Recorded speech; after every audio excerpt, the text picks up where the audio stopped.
Hi అండి. పవన్ కళ్యాణ్ అయితే తమిళ రాజకీయాల్లోకి వెళ్తున్నట్టయితే ఒక సందేశం అయితే ఇచ్చారండి.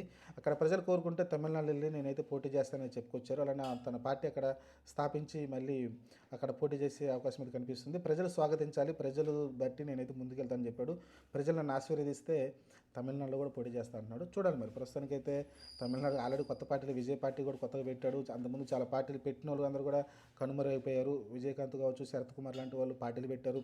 వాళ్ళు కొన్ని రోజులు ఆయన పోరాడినప్పటికీ మన విజయకాంత్ పార్టీ చాలా రోజులు సస్టైన్ అయింది, కానీ తర్వాత విజయకాంత్ చనిపోయిన తర్వాత పార్టీ కనుమరుగైపోయింది ఓవరాల్ చూసుకుంటే. ఇంకా మీకు ప్రస్తుతానికైతే విజయ్ పార్టీ కావచ్చు, అన్న డిఎంకే కావచ్చు, డిఎంకే పార్టీలు, ఈ మూడు పార్టీలు చాలా స్ట్రాంగ్గా కనిపిస్తూ ఉన్నాయి. మీకు బీజేపీ కాంగ్రెస్ ఉన్నప్పటికీ నా మాత్రం కనిపిస్తుంది. ఈ అన్నామలై వచ్చినాక కొంచెం బీజేపీ పార్టీ కొంచెం పుంజుకున్నట్టయితే కనిపిస్తుంది, కానీ మీకు మిగతా చూడాలి మరి. విజయ్ ఎంత ఇంపాక్ట్ కలిగిస్తాడో చూడాలి, స్టాలిన్కి ఎంత పోటీ ఇస్తాడో చూడాలి. ఎందుకంటే ఆ కేటగిరీకి వస్తారు కదా, ఎస్సీ ఎస్టీ వర్గంలో ఎంతవరకు ఓట్లు చీలుస్తారనేది మెయిన్.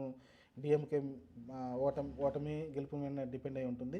ఎందుకంటే విజయ్ ఎంతవరకు చీలుస్తారని తన పార్టీ చూడాలి. ప్రస్తుతానికైతే మరి పవన్ కళ్యాణ్ ఈ సంచలన వ్యాఖ్యలు అయితే చేశారండి. ఏదో ఒక తమిళ ఛానల్కి ఇంటర్వ్యూ ఇస్తూ ఈ విషయాలను చెప్పుకొచ్చారు. అలానే సినిమాలు అయితే కొనసాగిస్తానని చెప్పాడు, రాజకీయాలు కొనసాగిస్తాను, ఎందుకంటే నాకు డబ్బు అవసరం ఉంది, డబ్బు అవసరం ఉన్నంత కాలం అయితే నేను సినిమాలు నటిస్తూనే ఉన్నానని చెప్పాడు. ఎందుకంటే పార్టీ నడపాలంటే ఖచ్చితంగా డబ్బు అవసరం కాబట్టి నేను సినిమాలు కూడా చేస్తూనే ఉంటానని చెప్పుకొచ్చారు.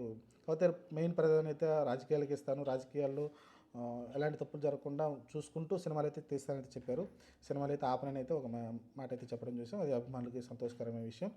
ఇంకా ఓవరాల్ చూసుకుంటే తమిళ రాజకీయాలు అడుగు పెడతారంటే మరి ఎప్పుడు పెడతారని తెలియదు, కానీ నెక్స్ట్ వచ్చే సీఎం ఎలక్షన్లో పెడతాడా, లేకుంటే దాని తర్వాత ఏమైనా ఎంపీ ఎలక్షన్కి వెళ్తాడా చూడాలి. ప్రస్తుతానికి అయితే క్లారిటీ లేదు, కానీ అక్కడ ప్రజలు స్వాగతించి లేకుంటే ఏంటి అక్కడ కలిసి ఆ బార్డర్లో చాలామంది తెలుగు వాళ్ళు ఉన్నారు. కలిసి ఒక 15 సీట్ల దాకా తెలుగు వాళ్ళు అయితే ఇంపాక్ట్ క్రియేట్ చేసే సీట్లు అయితే కొన్ని ఉన్నాయి.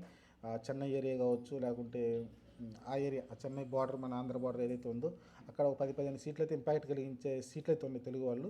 అక్కడ ఏమన్నా పవన్ కళ్యాణ్ పోటీ చేస్తారేమో చూడాలి. ప్రస్తుతానికైతే ఇది హాట్ టాపిక్గా మారింది. తమిళనాడులో ఉన్న న్యూస్ ఛానల్స్ ఇవే మాట్లాడుతుంది, పవన్ కళ్యాణ్ తమిళనాడు వచ్చి పోటీ చేస్తారంట అని.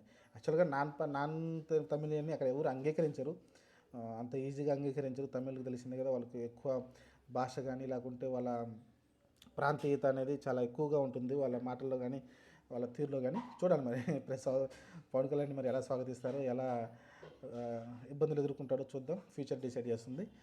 చూద్దాం, పవన్ కళ్యాణ్ చూద్దాం, మంచి ప్రయత్నం చేస్తాడు. చూద్దాం మరి ఏం జరగబోద్దాం.